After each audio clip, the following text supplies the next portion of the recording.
Hello friends का आपको स्वागत इभटा आलोचना करिबा +3 5th सेमिस्टर एग्जाम 2025 रो आपण मानिकर हिस्ट्री ऑनर्स रो डीएसई पेपर 1 रो यूनिट 3 रहितबा किछि सिलेक्टेड 2 मार्क विशिष्ट एवं 3 मार्क विशिष्ट प्रश्न गुड़िकर उत्तर आम आलोचना करिबा। तो एथि मध्यरु किछि प्रश्न आपण मानिकर परीक्षा रे आसीबार संभावना रहिछि, तेणु करी भिडियो को कोन जारे स्किप न करी आरंभ रु शेष पर्यंत देखंतु। तड़े न करी चलतो आज भिडियो स्टार्ट करिबा। तो प्रथम किछि सिलेक्टेड 2 मार्क विशिष्ट प्रश्न गुड़िकर उत्तर आलोचना करिबा। तो प्रथम प्रश्न रहिछि चड़ंगदेव केबे गंगवंशर सिंहासन आरोहण करथिले, तांकर अभिषेक उत्सव केउठारे अनुष्ठित होइथिला।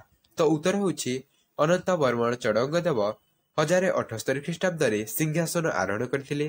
तांकर अभिषेक उत्सव पूर्व गंगवंश राजधानी कलिंग नगर ठारे अनुष्ठित होइथिला। प्रश्न नंबर 2 रे अछि अनंत वर्मन चड़ंगदेव पिता एवं माता नाम कौन थिला, से किपरि चड़ंग नाम रे परिचित होइथिले। तो उत्तर होछि अनंत वर्मन चड़ंगदेव पिता नाम देवेंद्र वर्मा राजराजदेव एवं माता नाम होछि टाल सुंदरी। गंगवंशर पिता एवं चलवंशर माता पुत्र रूपे श्री निजको चड़ंगदेव बा चड़ंग नाम रे आख्यात करिथिले। प्रश्न नंबर 3 रे अछि चड़ंगदेव केबे उत्कल आक्रमण करिथिले, से काहाको परास्त करथिले। तो उत्तर होछि 1110 ख्रीष्टाब्द रे चड़ंगदेव उत्कल उपरे आक्रमण करथिले। से सोमवंशी शासक कर्णदेव को परास्त करिथिले। प्रश्न नंबर 4 रे अछि चड़ंगदेव राजत्व समय रे केउ प्रख्यात वैष्णव धर्मर प्रचारक ओडिशा आगमन करथिले, तांकर आगमन चड़ंगदेव उपरे किपरि प्रभाव पकाइथिला। तो उत्तर होछि चड़ंगदेव राजत्व समय रे प्रख्यात वैष्णव धर्मर प्रचारक रामानुज ओडिशा आगमन करथिले। पुरी ठारे तांकर अवस्थान समय रे चड़ंगदेव द्वारा प्रभावित होई वैष्णव धर्म ग्रहण करथिबार जणा जाय। प्रश्न 5 रे अछि तृतीय अर्गदेव केबे गंगराज वंशर सिंहासन आरोहण करथिले, से किपरि वैवाहिक संपर्क माध्यम रे शक्तिशाली कालचिनी मान सहित संपर्क रखिथिले। तो उत्तर होछि तृतीय अनंक भीमदेव 1211 ख्रीष्टाब्द रे गंग राजवंशर सिंहासन आरोहण करथिले। से कालचिनी मान सहित वैवाहिक संबंध स्थापन करबाकू जाई निजर कन्या चंद्रिका को कालचिनी राजकुमार परमाद्री देव सहित विवाह बंधन रे आबद्ध करथिले। यह गंग एवं कालचिनी मान मध्य रहितबा विभेदर प्राचीर को दूरेई देइथिला। ता परवर्ती प्रश्न रचितु प्रश्न नंबर 6 रे प्रथम नरसिंहदेव केबे सिंहासन आरोहण करथिले, तांकर युद्ध जय विषय केउ मुसलमान ऐतिहासिक लेखारु प्राप्त हुए। तो उत्तर होछि प्रथम नरसिंहदेव 1238 ख्रीष्टाब्द रे सिंहासन आरोहण करथिले। तांकर युद्ध जय विषय से कालरु प्रसिद्ध मुसलमान ऐतिहासिक मिनहाज उद्दीन सिराज लेखारु जणा जाय। प्रश्न नंबर 7 रे अछि कोणार्कर पुराण प्रसिद्ध नाम कौन, से स्थान रे किए सूर्य पूजा पाई विख्यात सूर्य मंदिर निर्माण करिथिले। तो उत्तर होछि कोणार्कर पुराण प्रसिद्ध नाम हेउछि अर्कक्षेत्र। से स्थान रे नरसिंहदेव सूर्य पूजा पाई विख्यात सूर्य मंदिर निर्माण करिथिले। तो एही प्रश्न गुड़िक बहुत निपुण अटे, तेणु करी आपण माने जदि एही प्रश्न गुड़िकर उत्तर पीडीएफ पाउ चाहते हमर टेलीग्राम चैनल जॉइन जातु। टेलीग्राम चैनल लिंक आपण माने को डिस्क्रिप्शन बॉक्स रे दिया जाइछि। तो परवर्ती प्रश्न नंबर 8 रे अछि दंतु कपिलेन्द्र देव केबे एवं केउठारे ओडिशार सिंहासन आरोहण करथिले, तांकर अभिषेक वर्ष ठारू केउ नूतन अब्द प्रचलन करा जायतिला। तो उत्तर होछि 1435 ख्रीष्टाब्द रे कपिलेन्द्र देव भुवनेश्वर ठारे ओडिशार सिंहासन आरोहण करथिले। तांकर अभिषेक वर्ष ठारू एक नूतन अब्द प्रचलन करा जायतिला, जहा इतिहास रे कपिलाद नाम रे कथित अटे। प्रश्न नंबर 9 रे अछि कपिलेन्द्र देव किपरि गौडेश्वर उपाधि लाभ करथिले। तो उत्तर होछि कपिलेन्द्र देव निज राजत्वर प्रारंभ रे बंग देश बा गौड़ अभिमुखे युद्ध यात्रा करथिले। से एही राज्यर सुल्तान नाहिरुद्दीन मोहम्मद शाह को परास्त करी गौडेश्वर उपाधि लाभ करथिले। प्रश्न नंबर 10 रे अछि दंतु कपिलेन्द्र देव लाभ करिथिबा उपाधि नवकोटी कर्णाट कलबर्गेश्वर अर्थ कौन अटे। तो उत्तर होछि दाक्षिणात्य अभियान रे विजय लाभ द्वारा कपिलेन्द्र देवंकर नूतन उपाधि हेला नवकोटी कर्णाट कलबर्गेश्वर। कौनसी ऐतिहासिक मतरे ନବକୋଟି ଶବ୍ଦର ଅର୍ଥ ହେଉଛି 9ଟି ଦୁର୍ଗ। ସେହି ଦୁର୍ଗଗୁଡ଼ିକ ଦକ୍ଷିଣ ଭାରତରେ ଅବସ୍ଥିତ ଥାଏ ଏବଂ କପିଳେନ୍ଦ୍ର ଦେବ ସେସବୁର ଅଧୀଶ୍ୱର ହୋଇଥିଲେ। ବିଜୟନଗର ସାମ୍ରାଜ୍ୟ ପାଖରୁ କର୍ଣ୍ଣାଟ ଅଞ୍ଚଳ ଓ ବାହାମନି ରାଜ୍ୟରୁ କଳବର୍ଗ ଅଞ୍ଚଳ ଅଧିକାର କରିଥିବାରୁ ସେ କର୍ଣ୍ଣାଟ କଳବର୍ଗେଶ୍ୱର ନାମରେ ବିଦିତ ହୋଇଥିଲେ। ତାପରେ ଅଛି ପ୍ରଶ୍ନ ନମ୍ବର 11ରେ ଦେଖନ୍ତୁ, ପୁରୁଷୋତ୍ତମ ଦେବ କେବେ ସିଂହାସନ ଆରୋହଣ କରିଥିଲେ?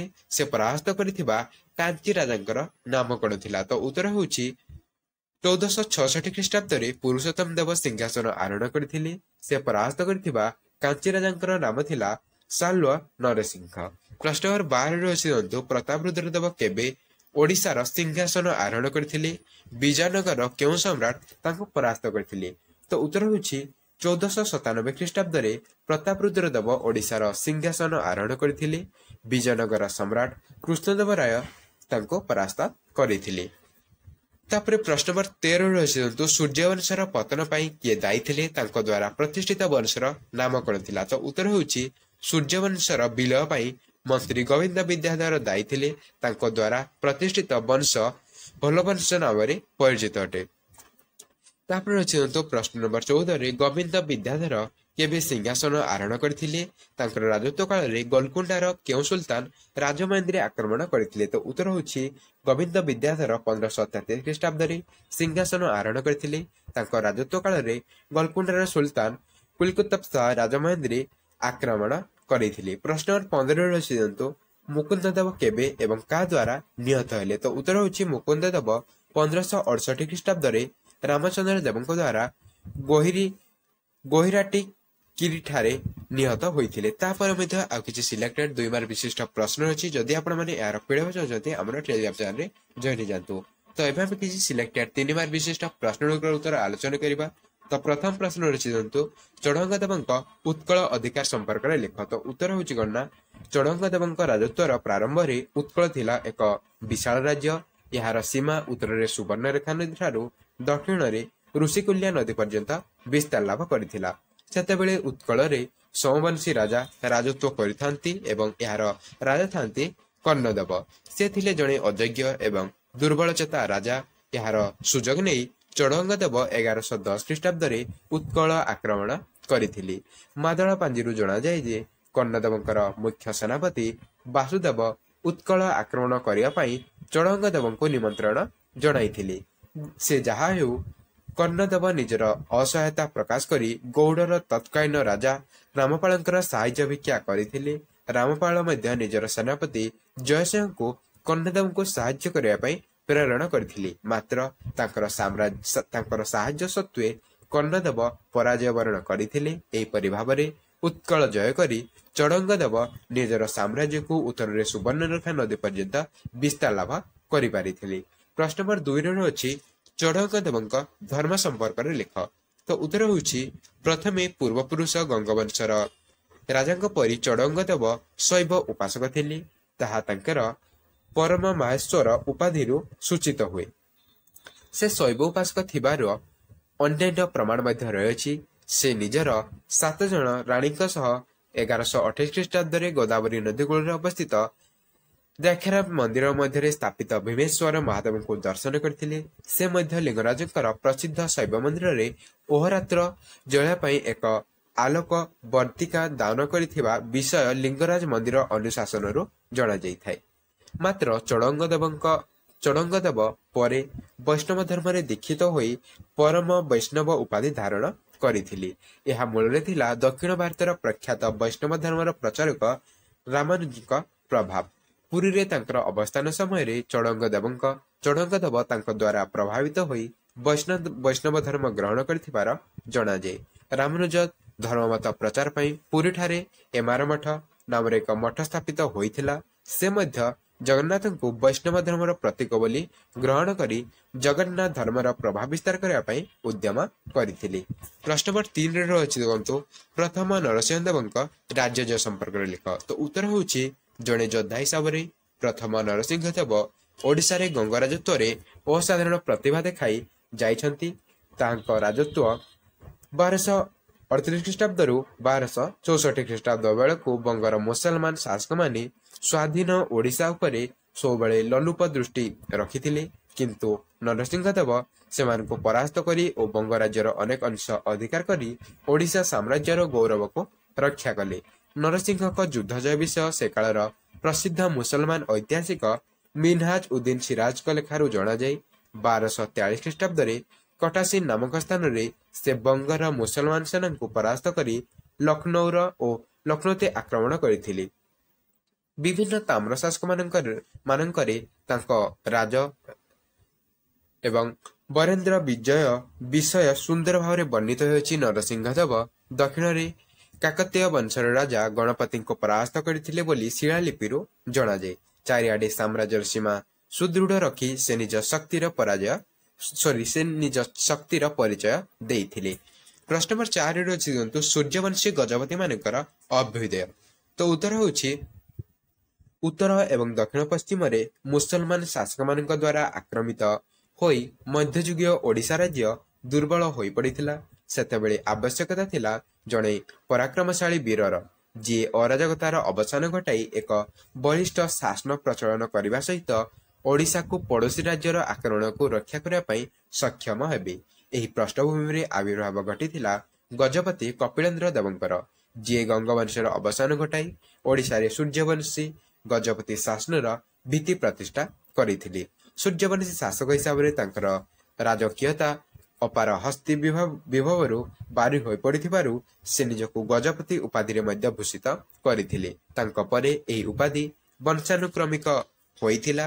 ମାଦଳା ପାଞ୍ଜିର ବର୍ଣ୍ଣନା ଅନୁସାରେ ସେ ନିଃସନ୍ତାନ ବତଭାନୁ ଦେବ ଚତୁର୍ଥ ଭାନୁଦେବଙ୍କର ପାଳିତ ପୁତ୍ର ଥିଲେ। ଅନ୍ୟ ପକ୍ଷରେ ବାସୁଦେବ ରଥଙ୍କର ଗଙ୍ଗବଂଶାନୁଚରିତମ୍ ପୁସ୍ତକରୁ ଜଣାଯାଏ ଯେ ଗଙ୍ଗବଂଶର ଶେଷ ରାଜା ବତଭାନୁ ଦେବ ଦାକ୍ଷିଣାତ୍ୟରେ ଯୁଦ୍ଧ କରୁଥିବା ବେଳେ କପିଳେନ୍ଦ୍ର ଦେବ ବଳପୂର୍ବକ ଓଡ଼ିଶାର ସିଂହାସନ ଅଧିକାର କରି 1435 ଖ୍ରୀଷ୍ଟାବ୍ଦରେ କୃତିବାସ କଟକ ବା ଭୁବନେଶ୍ୱର ଠାରେ ଅଭିଷିକ୍ତ ହୋଇଥିଲେ।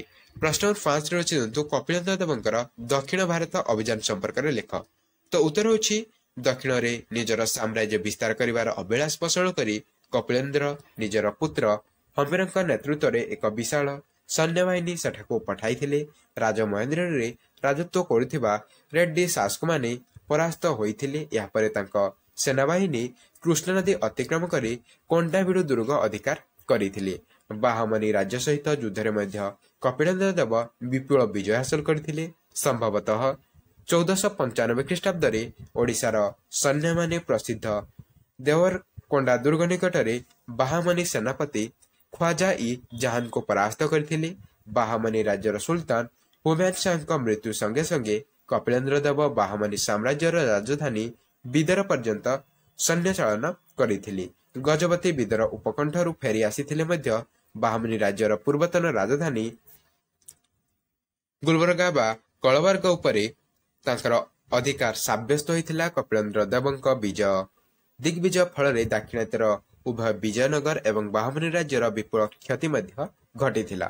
ଉଭୟ ରାଜ୍ୟର ରାଜନୀତିକ ପ୍ରତିପତ୍ତି ପ୍ରତି ସେ ପ୍ରଚଣ୍ଡ ଆଘାତ ଦେଇଥିଲେ। ତାପରେ ମଧ୍ୟ ଆଉ କିଛି ସିଲେକ୍ଟେଡ୍ 3 ମାର୍କ ବିଶିଷ୍ଟ ପ୍ରଶ୍ନ ରହିଛି। ଏଗୁଡ଼ିକ ପାଇବା ପାଇଁ ଆପଣମାନେ ଟେଲିଗ୍ରାମ ଚ୍ୟାନେଲରେ ଜଏନ୍ ହେଇଯାନ୍ତୁ। ତ ଭିଡ଼ିଓ ଭଲ ଲାଗିଲା ଭିଡ଼ିଓଟେ ଲାଇକ୍ ଦେବେ ଏବଂ ସାଙ୍ଗସାଥୀମାନଙ୍କ ସହ ଅଧିକରୁ ଅଧିକ ମାତ୍ରାରେ ସେୟାର କରିବେ। ତ ନେକ୍ସଟ ଭିଡ଼ିଓ ଆମେ ପ୍ରିଭିୟସ୍ ଇୟର ପ୍ରଶ୍ନପତ୍ର ଗୁଡ଼ିକ ମଧ୍ୟ ଆଲୋଚନା କରିବା। ତେଣୁକରି ଭିଡ଼ିଓର ନୋଟିଫିକେସନ ପାଇବା ପାଇଁ ଚ୍ୟାନେଲକୁ ପ୍ରଥମ କରିଥିଲେ ସବସ୍କ୍ରାଇବ କରି ଅଲ୍ ନୋଟିଫିକେସନ ବେଲକୁ ଅନ୍ କରିଥାନ୍ତୁ। ତ ଦେଖା ହେବା ଆଉ ଏକ ନୂତନ ଭିଡ଼ିଓରେ। ସେ ପର୍ଯ୍ୟନ୍ତ ଜୟ ଜଗନ୍ନାଥ।